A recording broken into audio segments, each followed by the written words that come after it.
Welcome to Kicking It Local, the podcast all about the football community in South Australia. I'm your host, Johnny Kecko, and today I'm kicking it comfortably, all thanks to Macron Sports Hub Adelaide, providing clubs and sports podcasters with their teamwear needs. Macron Store, adelaide.com.au to find out more and get your gear ready for this season. My next guest today is the head coach in the State League One, Terry Westwood. Thank you for joining me, Terry. Hey, Johnny. Hey, nice to be here. It's good to have you on board to talk about your story. You've been coaching for almost 18 years. There's a lot to talk about. Yeah, it seems when I thought about it this morning when I was coming in that you look at it's a long time of continuous coaching, but yeah, really enjoy it and love it. So it's a very long time. You don't look that old to be able to coach for 18 years. Oh, thank you very much for that.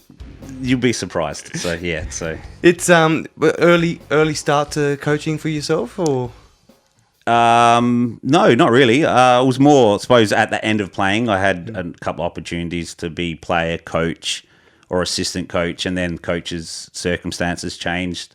Got the opportunity at Salisbury where I started to get into coaching, and I think it was something I always knew.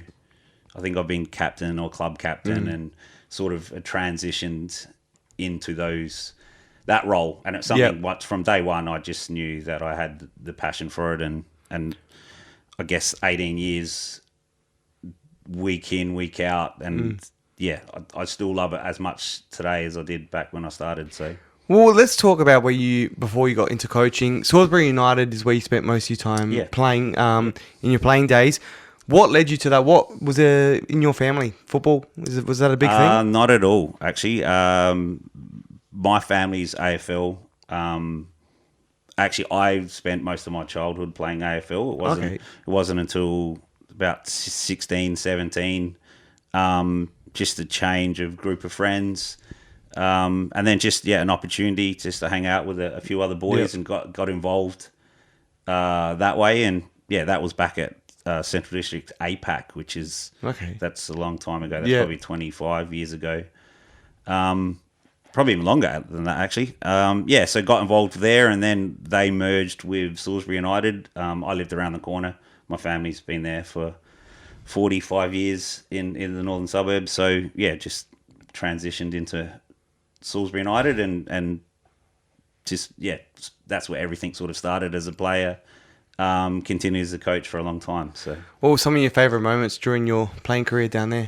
I think there's a lot. Like, I guess you look at, there was a huge family element at Salisbury back in the day. I guess they've got an unbelievable history. Things obviously didn't go. There was a direction of the club, and things changed over time. But it was a family. We were successful, but we had some years where things weren't perfect, and we dropped down the league. But we're always one of them teams that it was always enjoyable. It was always everybody put in, and everyone around the club did everything that they needed to make it work. And I guess sometimes it is a financial change. Some clubs spend some good money, others don't, and it does have an impact. I guess right now where they're heading as a club, I think they've shifted, and now they're starting to be, their last 3 or 4 years have been really pushing for promotion. So I guess they're getting back to where their glory days were as well. So, do you think the northern suburbs they do things differently to other clubs? Because we look at the Socceroos at the moment. There's so many South Australians that are all being produced from the northern clubs in their junior years. What do you think that's the reason behind that? I guess that's a migration thing. A lot of people who've migrated from the UK, like Scotland, Ireland, and lived out north. A lot of my friends, that's their parents are from England or Scotland or Ireland, and those clubs out there were strong, really, really strong. And I know when playing at Salisbury, when you'd play Adelaide City, MetroStars, Blue Eagles, they all had players that had come from Salisbury at some point or done their juniors through there. So it was a bit of a breeding ground. But I guess, I think it's a lot down to financial. Yeah. That if those big clubs just got bigger and the other clubs just sort of stayed where they are, but they've been around for a long time. And other than the shift from Steve Jarvis to Steve Jarvis Burton, the club's the same people. They've been there a long time. There's a lot of volunteers there that have done amazing work and maybe don't get recognised because they're not a big club, but their history's huge, and they've got a lot of Socceroos, and they've got a lot of people that have played at a really high level that have gone through that club. So, with that connection you have to the club, could you see yourself someday returning back there in some capacity? Most times I venture north and I run into somebody that I've known for 20, 30 years. It gets brought up a lot. Yeah. I'll be honest. I with work, my family is still lives out that way, and my family business is out in the northern suburbs. And I drive past Steve Jarvis Park every 2 weeks just for a memory. Yep. Because it has that there. It's like there was with blood, sweat, and tears on that pitch for a long time, and I get a few mates that are involved down there now, and we talk about a lot of Salisbury this and what it was like. But I always make sure every 2 weeks when I've got an opportunity for work, I always drive down the back streets in Salisbury North there just to drive past the pitch, just to keep those memories going. So yeah, it's pretty special. What's some of the best memories you've had there? Like some of the best players you've played with? Oh, wow, the list is massive there. I guess probably later in their career, probably seeing Tony Gasparetto. Like if you ask anyone at Salisbury, the guy's like obviously not with us anymore. So the guy was just a freak. And when I got an opportunity to be with him was when he was in his later 30s.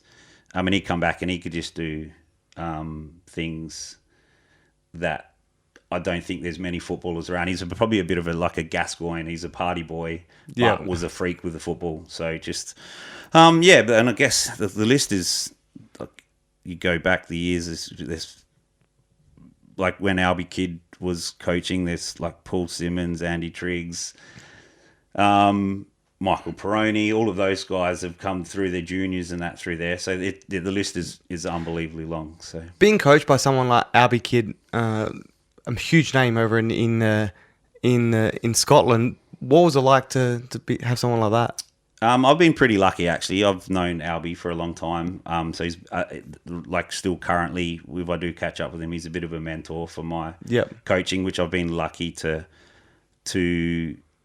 spend a lot of one-on-one time with him and have him as a coach. Like, I think my time there, having Alby Kid and Rocky Aloisi are two massive names in football.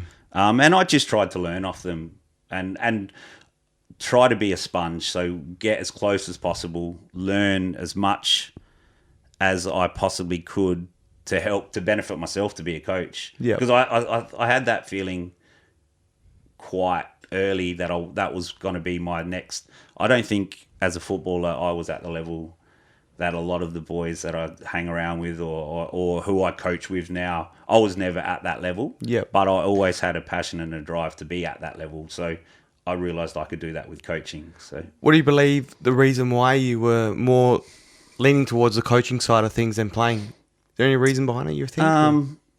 Maybe the late start as a soccer player, as a footballer. Like, I guess when I first started, I was not up to the level, but I'm driven by wanting to be the best, or to be better than I possibly be better than myself, and just try to always be better. So, and I guess the coaching, I don't know, there was a underlying something.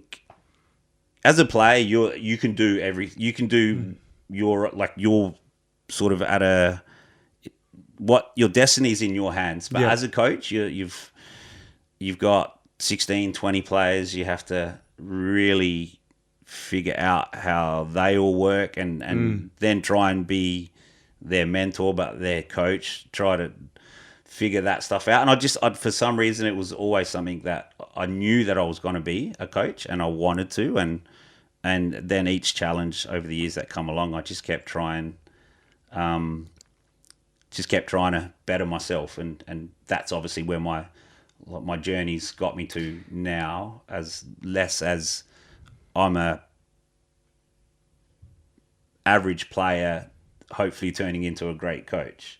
It's a bit of a different path. Well, in between playing as well, you had a little bit of a break and went to backpack over in the UK. Yeah, I had an injury playing that probably kept me out for 6 months, and a bunch of my mates had decided they were going backpacking. Yep. So while the injury came at not an ideal time, it gave me a bit of an opportunity to take some time off, get the injury right. So yeah, I just packed up what life I had here and chucked it all in a backpack and went to the UK for 12 months was pretty much my plan. So, how old were you at the time? I think 29. Okay. So 28, 29. Yep. Yeah, like I said to you before, my date and ages I struggle with to remember. They're in there, but just not. A lot to remember, maybe. That's it. Yeah. But during that period, though, over there, what was the experience like to get away from football for a moment and have a break from that? Even though it's a forced break, but what was that like for you? I guess with going to the UK, and we'd spent a little bit of time in London, and then moved to Scotland and Ireland. You don't ever get away from football. No. In those places, it's I had the luxury of working in some sports bars, and it was 6 nights a week of football, and we showed every game. So it was more of an overload of sport, which maybe drove me even more to do what I wanted to do in the coaching side of things. So I went away for 1 year and I came home 4 years later, because I just enjoyed the British lifestyle, but football was a big part of that. Getting to watch my teams play week in, week out. Do you reckon the break has helped you to discover that coaching was where the next step was? I think it's a huge step. I guess I found that you learn a lot about yourself while you're traveling, because you're by yourself. Maybe you have some mates with you, or you meet new friends and new people and new connections in the sport. And I guess I was probably lucky I had a few connections with knowing, like, Alby Kid, like in Scotland, everybody knows who he is. And I was in Edinburgh, and there was obviously half the town loved him and the other half hated him. So you sort of, his name came up a lot, or going to games and seeing banners of somebody is pretty, it's pretty crazy when you think about it. So it's pretty cool. And he's one of those names as well. He's a massive, some people see him as a legend of Celtic, but never played for Celtic. Yeah, it's great. While I was over there,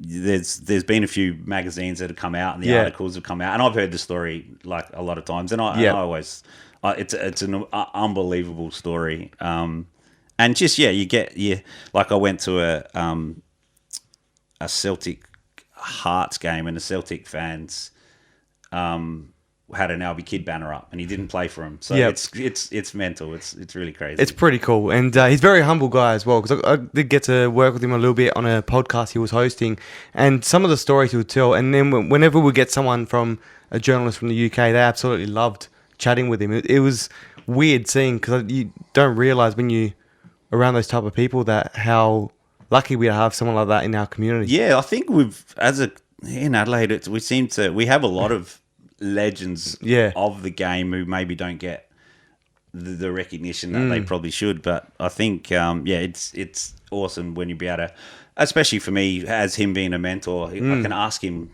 questions and I can pick his brain about how he would have done things, and I guess there's a change of how things get done the old way to the new way, and try and find the happy medium in all of that. But it is good to be able to have that. I can pick up that phone when I'm struggling with something and be able to say, hey, what are your thoughts on this? So how important is it to you to have a mentor by your side? I know Alby's a great mentor to have, but just anyone in general, what's the importance to you to have that mentor? I think, my opinion, for maybe a young coach or up and coming coaches, I have multiple mentors. So I'm on the road a lot with work, so I'll most Mondays, Tuesdays, Wednesdays pick up the phone and speak to people. So I've been lucky to just always found myself surrounded, like I said, with Alby Kid quite early, with Rocky Aloisi, and every time I see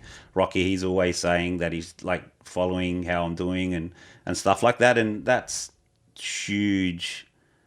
When you consider the family and what his boys have done, that he still cares enough to check in on you and make sure you're doing okay.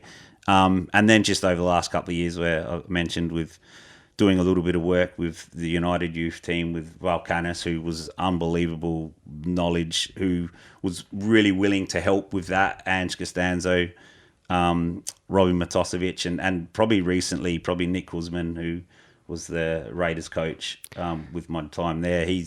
I find that I can pick a phone up with these people at any time and we can talk anything out, and they're very, very, very supportive of what I do. So. Well, it's fantastic you got that support network there to help you through it. It's been a long time that you've been coaching for. Raiders, the next journey after Salisbury United is you were there for 6.5 seasons. What was that like to be there for that period?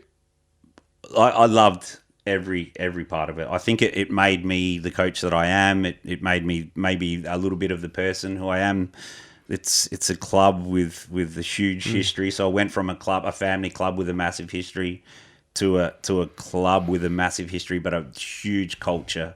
And I felt really early I got welcomed in. I guess not knowing the Croatian language, but I knew how to enjoy to have a beer with them when it was good, and I knew to try and lay low when things weren't so good. But there was a lot of people at that club who've we went there early this year, and I guess it wasn't until I just pulled up to Anamia Drive that it really kicked in, that when you spend 6 years or 6.5 years at a place, that there's a little bit of red, white, and blue in you as a person. Or because I spent a lot of time and we did a lot of good work there, and I think they're reaping the rewards from this now with a change of culture and maybe bringing some coaches in from outside. I think they're a lot of the kids that are coming through there now was a bit of a project from 6-7 years ago that maybe people don't realise or recognise, but it was definitely planned a long time ago. But yeah, they're doing well now, and it's enjoyable. It's a great club. So, well, everyone I speak to that's either involved or was involved have exactly the same comments that you made about the Raiders and what it was like to spend it there. What's some of the things that makes it so special to be a part of that club? I think it is the culture. Like the Croatian, they're passionate. So when it's winning, it's massive. When it's losing, it is hard, and you have to deal with both sides of it. Culturally, when they put on functions, I had the luxury of taking the youth team to the Croatia tournaments. I think we did 3 or 4 years of that, and you get to spend 4 or 5 days with 50 odd teams from all over Australia and some international teams. You learn very quickly how to enjoy, and it's I think it's not until maybe the quarterfinals and the final where the football starts getting serious, but up till then on tournaments it's a bit of a party. It's you get to enjoy yourself that much. Well, I'm looking forward to it because that's there's going to be coming to Adelaide this year in October, I believe. 50 plus teams here across 3 venues. It's going to be huge, so it'll be good to experience that. They've got so my first tournament was in Adelaide. Yep. And I'd only just started with them as a reserves coach with Robbie Matosevic, and I think on a Thursday night it got washed out. The pitch was flooded, and I was like, I'll go down there anyway, just catch up with a few of the boys. And when I went down there, I couldn't find anyone. There was that many people there. So inside the club was full, outside on the veranda was full, and it just was leaving there at 3 or 4 o'clock in the morning, Friday night, Saturday night, Sunday night, and then backing it up at 9 o'clock in the morning the next day to coach and be involved in the football. It's mental. So yeah, this tournament's going to be huge. Yeah, and I think now with Service FM up the road, it's just going to allow them to make a massive tournament. So it's going to be good. I'm looking forward to that. And so many stadiums, grounds to go and watch. So many games. It's going to be really cool atmosphere, I reckon. Can't wait to get down to that and soak in that atmosphere. But during on the field, though, 4 years as a reserves coach, 2 years as an assistant of the under Nick in the NPL, and also your the final season there was as the head coach in the NPL. How did you find that period from the transition from reserves to assistant to head coach? Yeah, like it was. I think I got welcomed really, really early in that. I think people seeing my passion for the sport, and I guess one of my mottos is I'll allow my football to do my talking than walking around and telling everybody, hey, we should do this or we should do that. So I think people figured out quite early, especially with the reserves. Other than the first year we went there, I think that every other year after that, the reserve teams either won the league or won the grand final or played in the grand final, went really far in the cup. So they were quite successful. The coaching and being the assistant with Nick, look, the club they got relegated, and Nick was part of the plan and what we're doing to get them back promoted, and then I obviously had the opportunity to coach in the NPL. Do I think I learned a lot of lessons in 1 year? I think I did. Yep. I guess there was a question from a colleague of yours. Well, you came in, and in that first season, you ended up getting relegated at the end of the season. How do you feel that you were set up to perform that year from coming into it? It was really tricky. I guess there's like all clubs, people make decisions on where they want the club to go, is it, what direction it is. I guess we lost a couple of really big names quite early. Yep. And then it was hard to retain players. But I think we'd signed 16 or 18 new players, brought in a lot of... I think that year we were next to Adelaide United with the amount of players that made their debuts. And other than a couple of really crazy games, Ryan Veach, obviously, I think, or last time I spoke to him, he always mentions like a 4-4 draw where he scored as a goalkeeper against me, which probably went to a little way for us getting relegated. And I think there was another game against, actually, surprise, Cumberland, where we were winning comfortably and just two stupid mistakes. And then we went down to the last game, where we had to beat Metro. I think Cumberland were playing Adelaide United, and they happened to win, and we won, and we got relegated. But for me, it was a huge lesson. I think for having that many new players, coaching against some unbelievable coaches and some big names in South Australia, like Barney and Pez and Saraceno and those guys, I felt I was close to being able to pull it off. Yeah. But it didn't happen.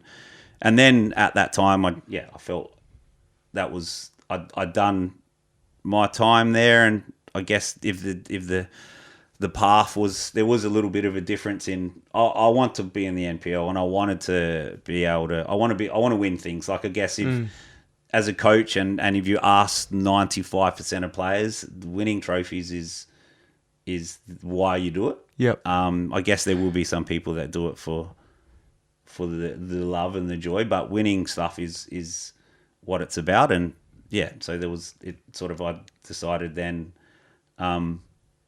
that it wasn't for me, and waited for a couple of other opportunities. So as a coach, seeing your team, the results sometimes are reflected on the coach via fans and people watching, but as a coach, seeing the team get relegated that season, how did that affect you as a coach for what you were doing next? Did it hinder any decision making? No, I think I learned a lot of lessons that really, I guess you learn when it's not going well. That as a coach, that you're you're the one who has to pick it up. I guess the players can say, all right, we're gonna grit our teeth here and we're gonna get through this. But as a coach, week in, week out, you have to then roll up on a Monday and go again. Yeah. And I think the boys, a lot of the boys, the senior boys, Matt Mullen and Munro, the keeper, they said at that time they felt that I was always really positive,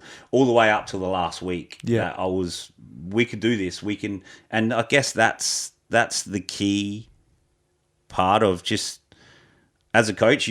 You have to take win, lose or draw, and you have to take everything from everybody. But I guess as players, that they're there to play, and I felt that my job was to protect them as much as possible, but to try and get them to be on board, and to try and pull off. That's something that a lot of people at the start said that was impossible to do, and I guess in a little sense they were right because we didn't. But there was a lot of games and a lot of things that year that we've proved that we were just as good as anybody else. But some circumstances, decisions, things during the year, injuries, all those things affect at the end of the day. You can always, it's in my file somewhere of what we could have done better or what I would have done different. It's all there, but they're all learning curves. So if you were in that position again, would you change something or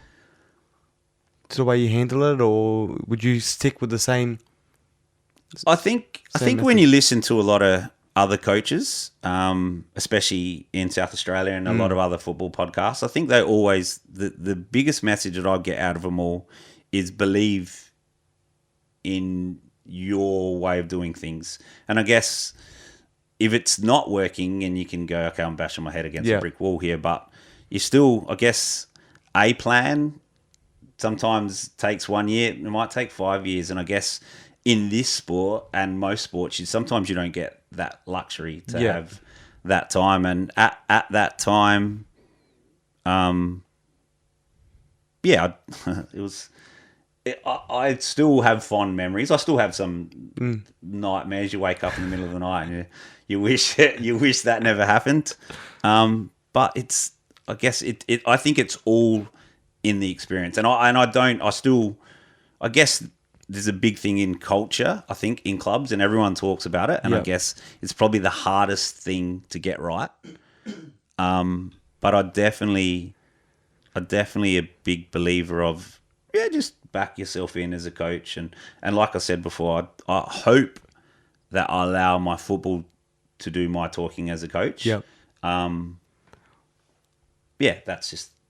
the way I've sort of always believed. And I believe in what I do and how I go about doing things. It's not always perfect for everybody and every player and every parent or every committee member or every supporter. That's why we love this game. So, well, absolutely. Well, MetroStars was your next step. What led you to that? As a reserves coach as well. Yeah, I think that, look, Nick Kuzman had a big influence on that. So he was the football director there. I think they wanted to have a little bit of a shift and a change in maybe how a few things were happening within their reserves and under 18s and their juniors. And I was asked or given a little bit of a project. But I've probably from afar admired them as a club for a long time. I've been at some massive defeats from them when I was at Salisbury, and it was always something I looked up to. And I've had a lot of good friends play there. Like guys I'm friends with now, with like Adam Van Dommel and Scotty Tunbridge and Lee Robbo and those boys. So it's always been a fascination of just wanting to be involved in the club. It was 12 months, and I loved every bit of it. They're a great club, and there's some very, very passionate people there. And I feel now I've got another little home in football and some really good friends out of that as well. So the head coach of the senior team at that point was Robbie Saracino, his final year there before moving on as an assistant coach under Travis Dodd at Croydon now. How was that? Did you learn much from having him there as well? Something I said earlier with coaches that I've worked under, I always try to be a sponge when it comes to coaching. That from, I guess, Robbie Sarah being the last coach that I was under to probably back at the start with Rocky, try to take as much of the information in. I guess being the year before, being a coach against Robbie, I knew him and I knew him as a player. But yeah, I probably learned maybe his Monday to Friday routine, maybe his pre-game, his halftime. I learned that stuff was a huge help for me. And I think me and him spoke about it a few times, just about how you perceived if standing on the side of a field, how's the halftime chat go, pre-chat sort of thing. And yeah, so I think each coach has taught me something little, and I always try to take the things that I'm like, I don't know that. I'm going to store that. I'm going to use that for myself sometime. But yeah, like I had a good time, and there was a good group with them. Obviously, now I still obviously get to see them guys. They're still involved in coaching, so we still chat and pop down and try and watch their games. It's another club then to go watch and be able to sit down and have a chat with another coach. So. Is that one of the great things about moving clubs as well? Because you get to make more friends, more clubs to go out to. And, look, support. It's funny, isn't it? When players do it, everyone's like, "Why is this player going from club to club?" Look, when I was a Salisbury boy, I always believed that I was going to always be a Salisbury boy. But then, I guess opportunities change and come along, and for me, I guess it was the Metro. I knew it was a 1 year or 2 year thing, and then if another job as a senior coach come along, and the club were really supportive with that as well. Metro, they were straight, like the minute a club came and I told them straight away, look, I've got an interview next week. I'll let you know where it's at, sort of thing. And they were super supportive because they knew where I wanted to be as well. But look, it does help having, I guess, in South Australia, the more players you know, the more connections you have. I think it's massively beneficial, and especially with recruitment and getting the right sponsors in and having people around you for support and stuff like that. It's massive. Well, from there, you got the opportunity now to get into head coaching and put what you learnt from Robbie Saracino last season into this season as a head coach now at Cumberland United, recently relegated. So you were around them last year and got to see what they were like as a club.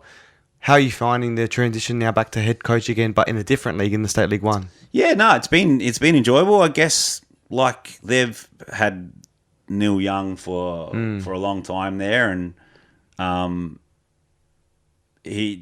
guess you moving into anything, you're like, okay, I need to figure out what's my best angle, or not just going in and going, oh, what they were doing was a waste of time, and what I'm doing is everything. So I'd try to walk in and say, okay, these are my non-negotiables. These are the things that I'm expecting.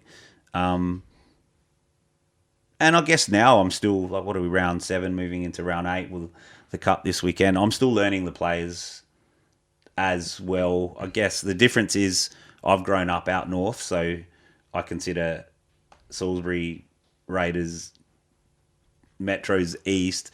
You know that football community. Yeah. Now I just have to learn another different community with being a southern club. But yeah, it's been really enjoyable. It's a different challenge, and I guess that's why we do it. As I could just walk away and abuse someone on the sidelines, but yeah, no, the challenge is what I'm really looking forward to, and they're a good club. They've got a good culture. The boys have stuck around. I guess they, like, when we've been through a relegation with Raiders, did players stick around? No, but at Cumberland, most of them have stayed, which I think that's a credit to what they've set up, and I think it's a bit of a family club. So maybe there's a bit of a theme moving clubs that are maybe family based in that, but something that I think works well with me.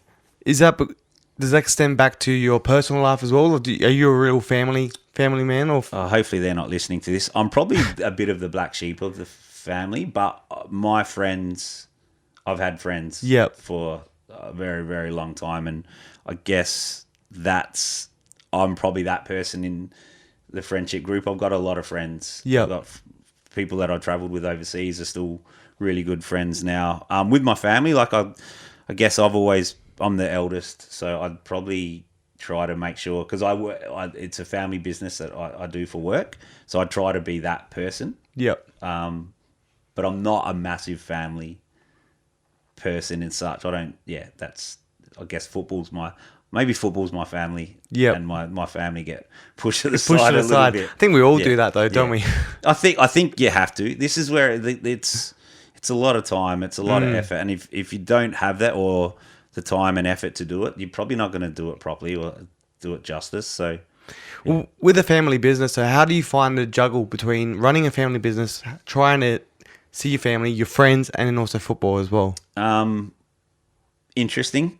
Sometimes I guess the family, there's always, if I'm doing football stuff when I'm meant to be doing work stuff, there's sometimes a clash with that. But I guess running a family business, it allows me to juggle my time around all of them. So I just try to make sure that I do them all.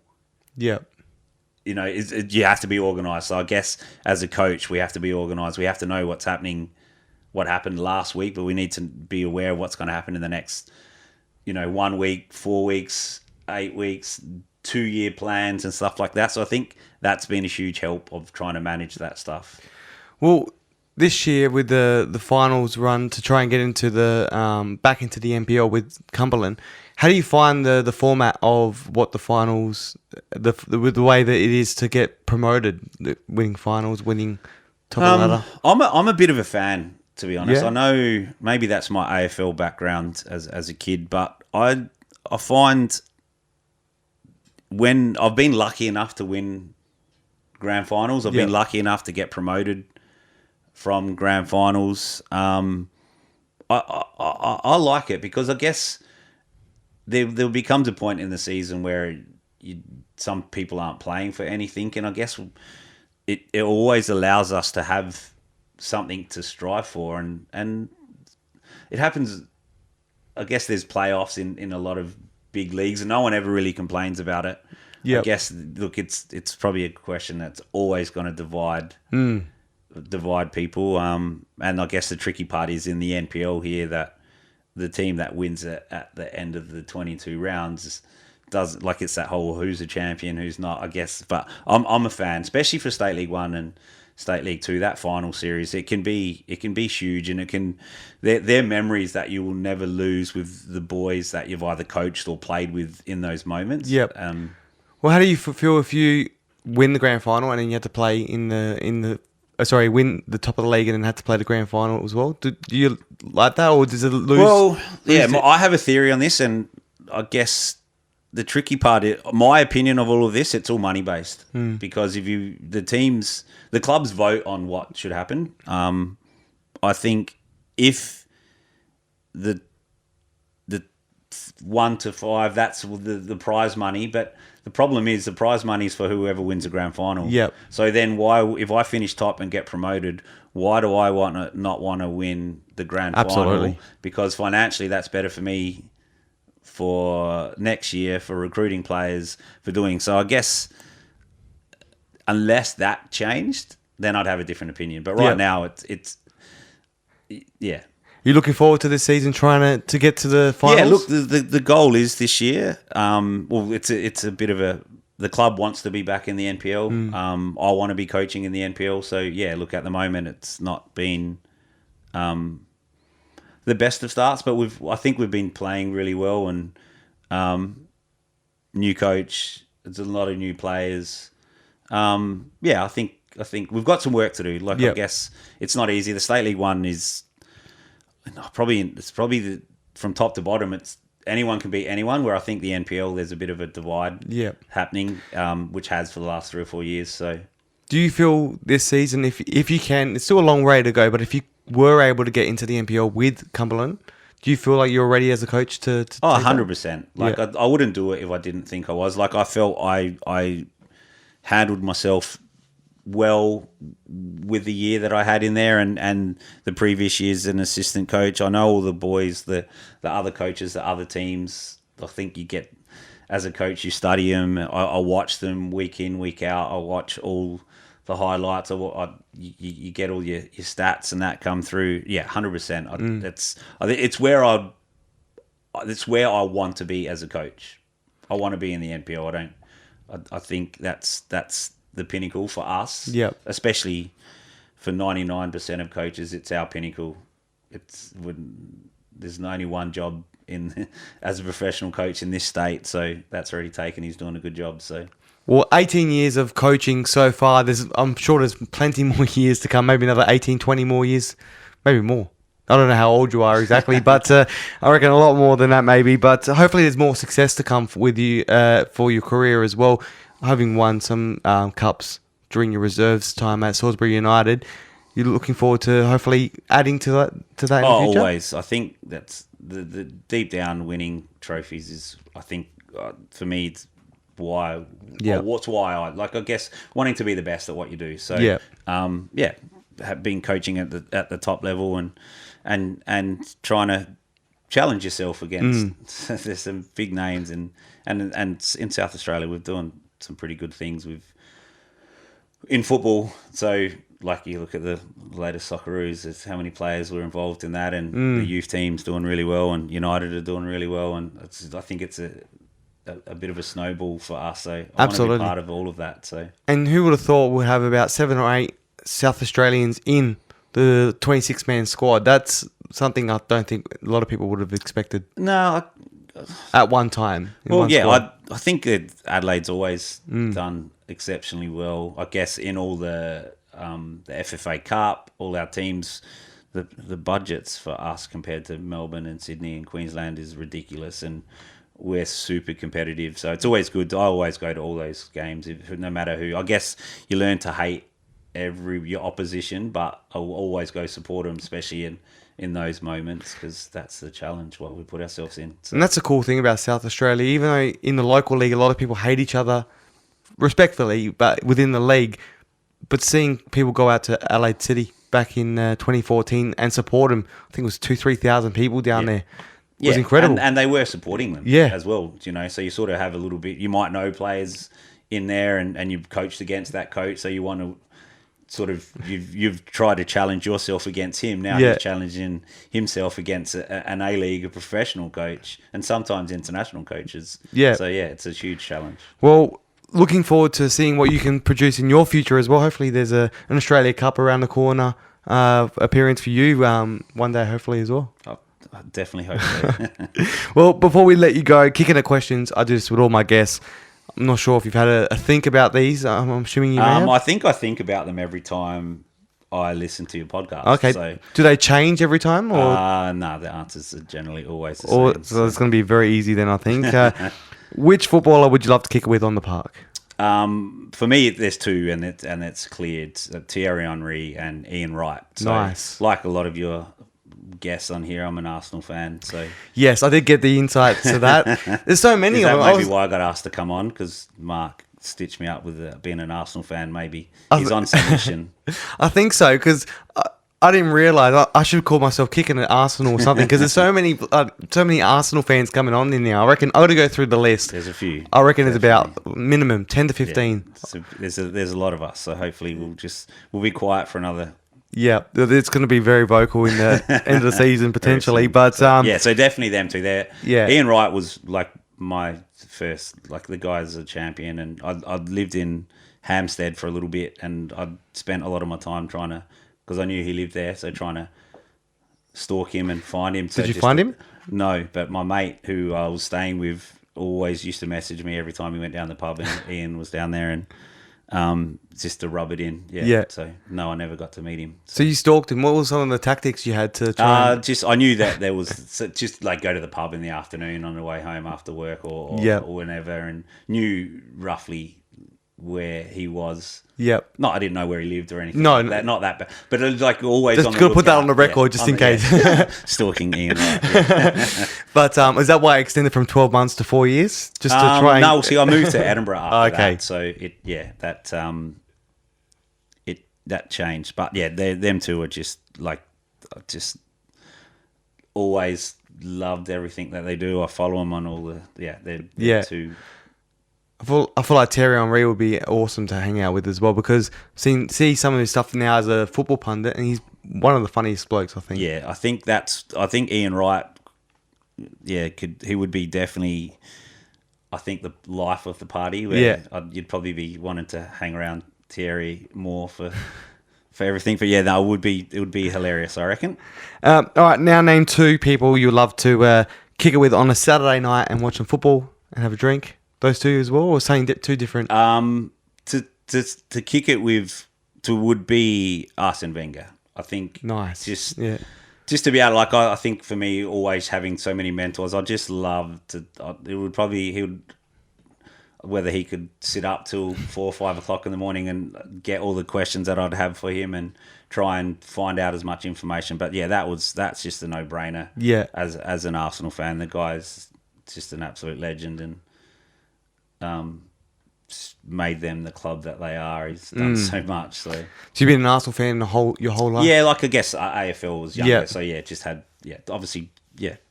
What influenced you to Arsenal? It was the first game I ever got to watch. So it was an FA Cup final. So just transitioned with a bunch of mates and watched Arsenal, and that was my team. So people got to look at any club that wants to try and build their fan base need to look into how Arsenal have managed to get so many Australian fans as well, because there's so many out there. I didn't realise. Yeah, it's. I guess when they came here, you go there away for those weekends. It's like you're back in Adelaide. But yeah, I think they've done something. And there's a lot of countries in the world, they've got a huge supporter base.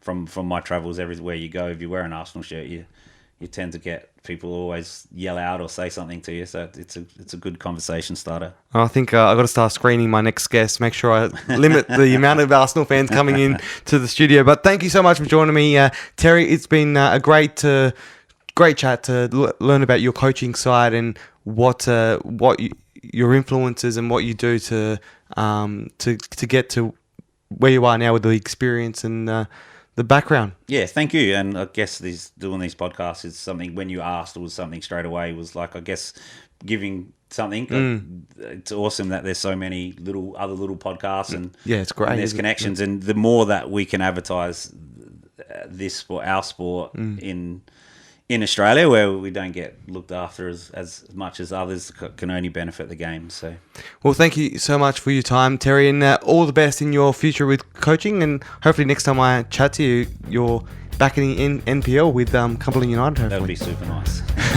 That was the head coach of Cumberland United, Terry Westwood.